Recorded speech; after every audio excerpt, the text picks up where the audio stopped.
Good morning बच्चों।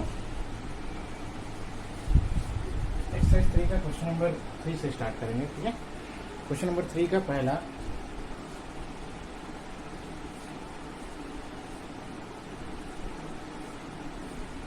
देखो।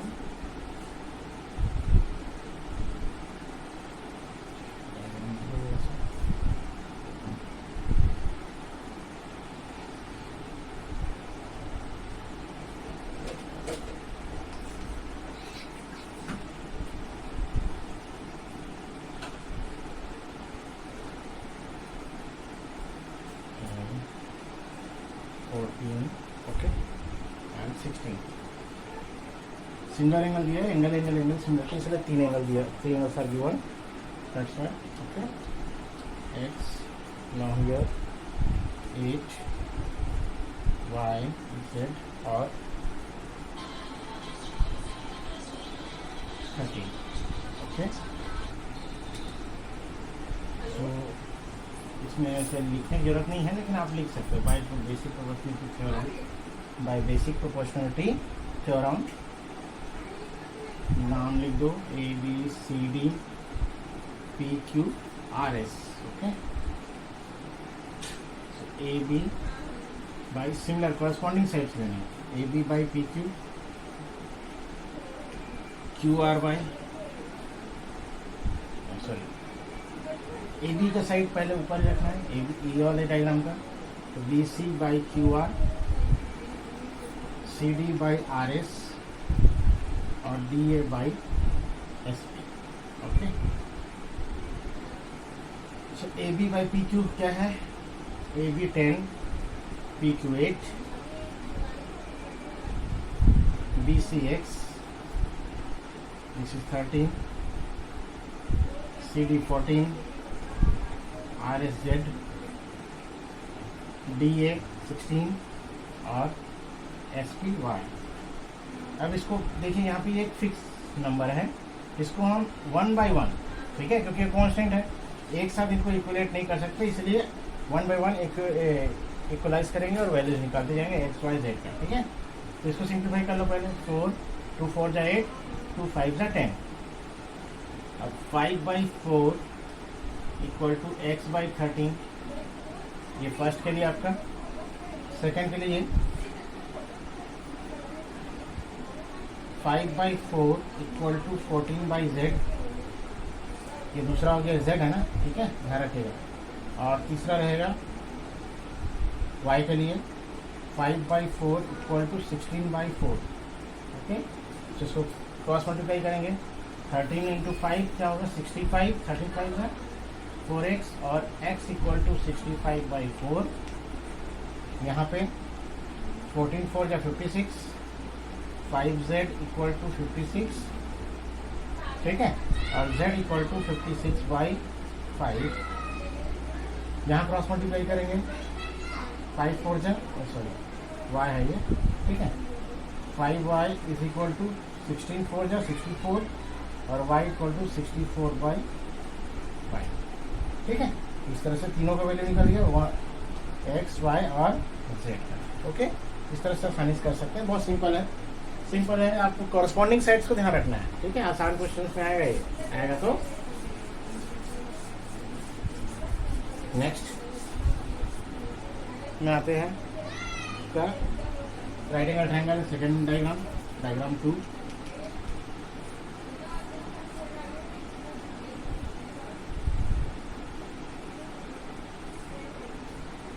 ठीक है, जैसे अलाइनमेंट ऐसा है,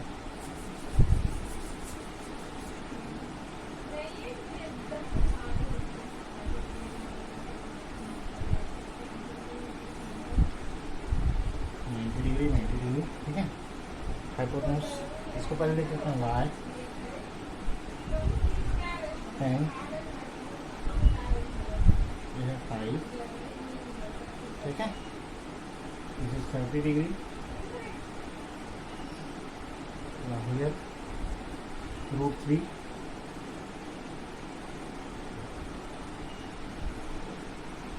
7 √3 है, ठीक है, दिस इज 7 √3।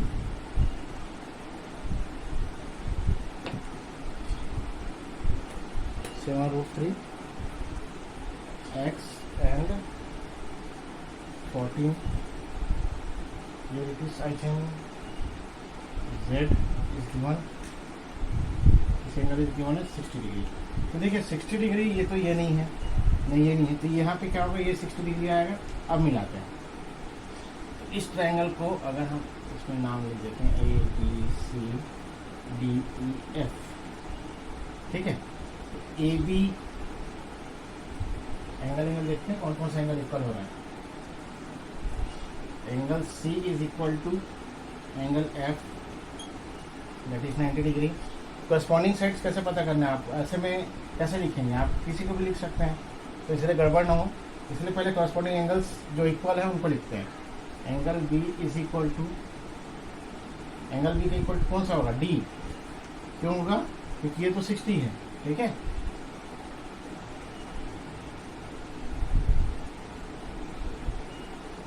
इधर से नाम करना पड़ेगा, ठीक है। Angle D is equal to 30 degree और angle A is equal to angle E is equal to 60 degree, ठीक है। So triangle ABC is similar to, angle कौन सा देखिए A और E, तो ट्रायंगल E B के साथ D E B F, ठीक है। ये नाम ध्यान रखिएगा, ये बहुत इंपॉर्टेंट है, ठीक है। यहीं पे आपका कॉन्सेप्ट क्लियर होगा। ये चीज़ अगर आपने कर लिया, सिमिलर साइड्स को, कॉरेस्पॉन्डिंग साइड्स को सही तरीके से लिखा, तो आपको रेशियो जब लिखेंगे तो मिस्टेक नहीं होगा, ठीक है। इस चीज़ को ध्यान में रखिएगा। ए बी मैंने क्या लिखा, पहले हमने एंगल्स को ढूंढा, कौन कौन से एंगल इक्वल है एक दूसरे से। तो यहाँ पे 60 दिया है, 60 नहीं दिया सॉरी, लेकिन 30 दिया और ये 60 दिया है, तो both can not be equal. तो इक्वल कौन सा होगा, 30 डिग्री या जेड वाला होगा। तो हियर आप लिख सकते हैं एंगल बी दिया है, ये जेड है, तो आपको एक चीज की वैल्यू मिल गई जेड की, ठीक है। अब और क्या निकालना है आपको, एक्स निकालना है, तो वाई कहीं पे है क्या, वाई भी है, ठीक है। तो जेड एंगल में था तो इसलिए निकल गया, बाकी एक्स और वाई कॉरेस्पॉन्डिंग साइड्स में। तो कॉरेस्पॉन्डिंग साइड्स निकालने से पहले हमको सिमिलर एंगल्स को या इक्वल एंगल्स को पहले फाइंड आउट करना होगा। जब इक्वल एंगल्स निकल जाएगा ना, after that we can do, we can arrange the sides in the form of angles, ठीक है। ए से इक्वल कौन सा है, ई, ठीक है। ए के इक्वल कौन सा है, E. So I have written A B C triangle. Then here यहाँ पे आपको चेंजेस करना है, एंगल ए के रेस्पेक्ट कौन सा इक्वल है, ई। बी के रेस्पेक्टिवली कौन सा है, डी। सी के रेस्पेक्टिवली एफ, तो E D F, A B C similar to E D F. अब यहाँ पे बाय बेसिक प्रोपोर्शनलिटी थ्योरम, ठीक है। यहाँ पे लिखते हैं A B by E D, B C by D F and C A by F A. मिला सकते हो। ए बी कितना है, 10 है। ई डी का है, देखो ई डी 7√3, ठीक है। बी सी कौन सा ये by equal to, B C के इक्वल टू डी एफ उल्टा आ रहा है यहाँ पे, बी 14 होना चाहिए ना, सॉरी हो गया यहाँ पे 14 आएगा ये,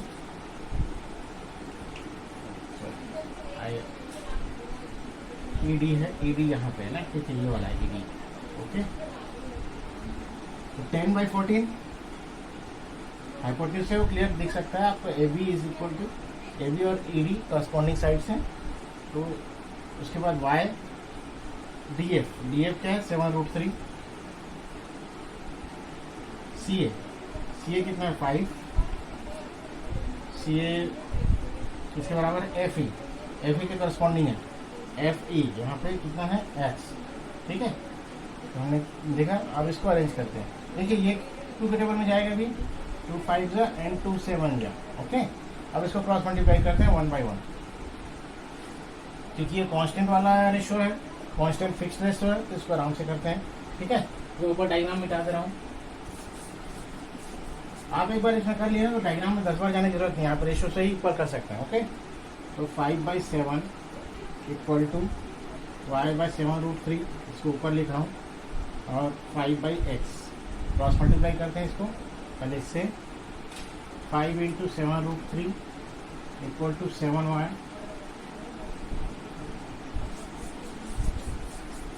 ये पूरा आपको लिखना है, ठीक है। 5 × 7√3 upon 7 equal to y, 7 cut जाएगा तो y की वैल्यू क्या बचेगा, 5√3, ये एक वैल्यू हो गई। दूसरा करते हैं 5/7 इक्वल टू 5/x, मल्टीप्लाई करते हैं 5x इक्वल टू 5 × 7 और x इक्वल टू 5 × 7 अपॉन 5, तो 5 कर लिया, x का वैल्यू क्या आया 7। ओके, देखिए ये आसानी से निकल गया।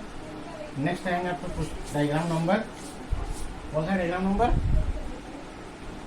इसी का डायग्राम नंबर 3, ठीक है, फिगर नंबर 3, ठीक है। So this is also type of trapezium,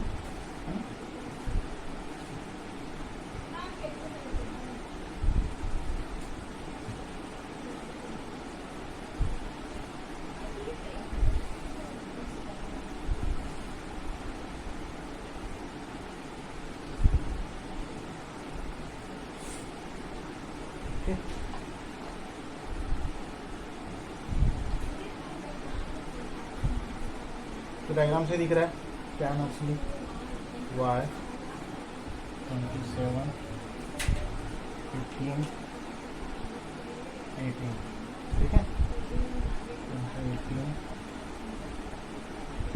x ये ऊपर का है, ठीक है, और 2 z,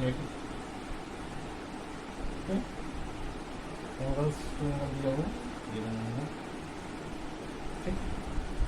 अब देखते हैं आगे, ठीक है। अब कॉरस्पॉन्डिंग इसमें भी नाम देना है, तो आप नाम दे सकते हो ABCD PQ, PQRS, ठीक है। अब polygon ABCD similar to polygon, इसमें नेमिंग कैसे देंगे, देखो A और A के साथ कौन सा इक्वल है Q, B के साथ कौन सा इक्वल है P, S R, QPSR, ठीक है। Polygon ABCD similar to polygon QPSR, okay. तो ये जब तक नहीं करेंगे तब तक आपको समझ में नहीं आएगा, ये करना जरूरी है। ये साइड का सही रेशो आपने फिक्स कर लिया, आप आराम से कर सकते हैं। वैसे इसमें दिख रहा है, अगर आप ये नहीं करते हैं यहाँ पे तो वो भी चल जाएगा, लेकिन आप ये देख सकते हैं AB और PQ, है ना, AB और PQ, QP लिखो या PQ लिखो, तो AB upon QP, BC upon कौन सा आएगा, ये आएगा, ठीक है, PS,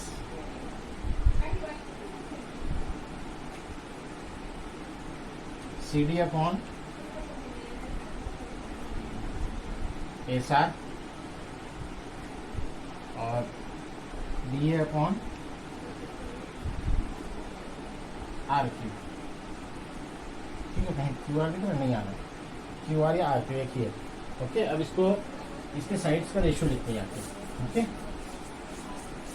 बस ये अरेंजमेंट ये आपका इंपॉर्टेंट पार्ट है, इसलिए मैं बाय नेमिंग जा रहा हूँ, ताकि आगे जब आप सिमिलरिटी लिखें, ठीक है, आगे जब आप सिमिलरिटी की वैल्यूज लिखें, एंगल्स लिखें, साइड्स लिखें, तो आपको ये हैबिट होना चाहिए, कॉन्सेप्ट का ये हैबिट होना चाहिए कि हाँ मुझे सिमिलर साइड्स को लिखना है, कॉरस्पॉन्डिंग साइड्स को लिखना है, ताकि यहाँ पे मुझे परेशानी ना हो जब मैं रेशियो लिखूँ। क्योंकि कई बार डायग्राम्स ऐसे रहते हैं अरेंज कि हमको ढूंढने में परेशानी होता है, ठीक है, वो परेशानी ना हो, वो हम इजी कर सकें, ओके। तो AB बाई QP, तो 27, सॉरी AB कितना है 27 है, QP कितना है Z, BC लिखा है क्या उसमें, BC Z है ना, मैंने नहीं लिखा, ओके। BC 18, ये 21 है, सॉरी 21 15 27, ठीक है, Z18 XY, AB, अब BC 18 है, BC हमारे पास है, या PSY है, ठीक है। CD 21 है, CD 21 है, और RS X है,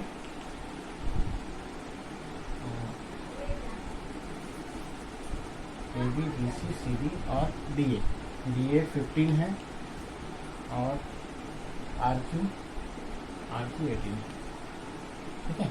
अब इसको सॉल्व करते हैं। देखिए ये कांस्टेंट वाला है तो इसको चलेंगे, तो 3 5 ज़ा 15, 3 6 ज़ा 18, तो 5/6 ये हो गया। अब इसको सॉल्व करते जाएंगे 1 by 1, एक्स वाले करते हैं पहले।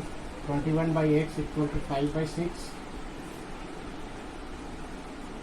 18/y इक्वल टू 5/6, और 27/z equal to 5/6। Cross multiply करेंगे, ठीक है। क्रॉस मल्टीप्लाई मालूम है ना, 21 इंटू 6, ये इससे और ये इससे, इक्वल टू 5 इंटू एक्स, और x इक्वल टू 21 इंटू 6/5, इसको और 6 1 जा 6 2 जा 12/5, ये हो गया x का value. 18 into 6 equal to 5y, और y इक्वल टू 6 8 जा 18,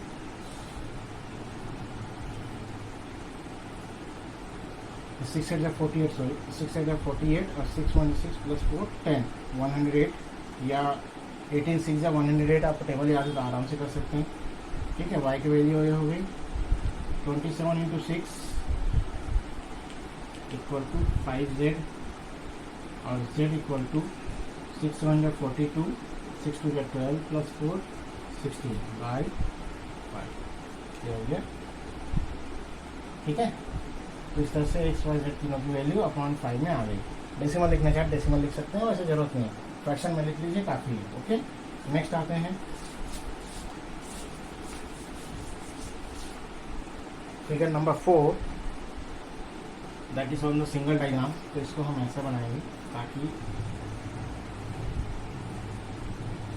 ठीक है,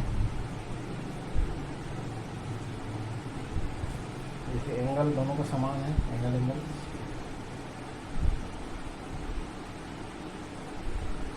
एक्स वाई जेड, इसका हो गया 6, ठीक है, 16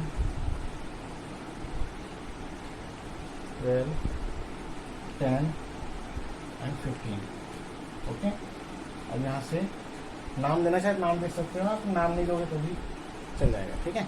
नाम देना है तो आप नाम दे सकते हैं। कैसे नाम देंगे, ABCD, वैसे नाम नहीं देंगे तो भी आराम से कर सकते हैं। 4th नंबर डायग्राम है दिस वन, AB, और सॉरी यहाँ पे फिर EF कर देते हैं इसको, EFG, ठीक है। AB upon AE is equal to BC upon EF equal to, मैं नीचे लिख दे रहा हूँ इसको, ठीक है, CD upon FG equal to DA upon GA। अब वैल्यूज रख देते हैं। नाम लिखने से क्या होता है, आसानी से हम वैल्यू फाइंड आउट करके रख सकते हैं, ठीक है। नेमिंग करने से, नेमिंग नहीं करोगे तो आप फिर ढूंढोगे, हो सकता है कई बार गलती ज़्यादा होने के चांसेस रहेगा, मिस्टेक होने के चांसेस बढ़ जाएंगे आपके, ओके। सो इसको करेंगे AB 16, AE कितना है, Y है, BC 12, EF Z है, CD 10 है, FG 6 है, और DA 15 है, और AE, DA और GA इज X। तो इसको आप लोग करिएगा, ठीक है। आई होप आप कर सकते हैं। बाकी तो 50% काम मैंने कर दिया है, 50% आपको क्रॉस मल्टीप्लाई करके वैल्यू निकालना है। इसको सिंप्लीफाई करेंगे 3 और 5, तो ये आपके लिए आसान हो जाएगा, ओके। सो इसको आप करिएगा question number 3. Okay, so this is enough for today. ये प्रैक्टिस करिएगा, ठीक है. बाकी क्वेश्चन मैं नेक्स्ट कल करा दूंगा, 4 और 5. Okay, thank you, good day.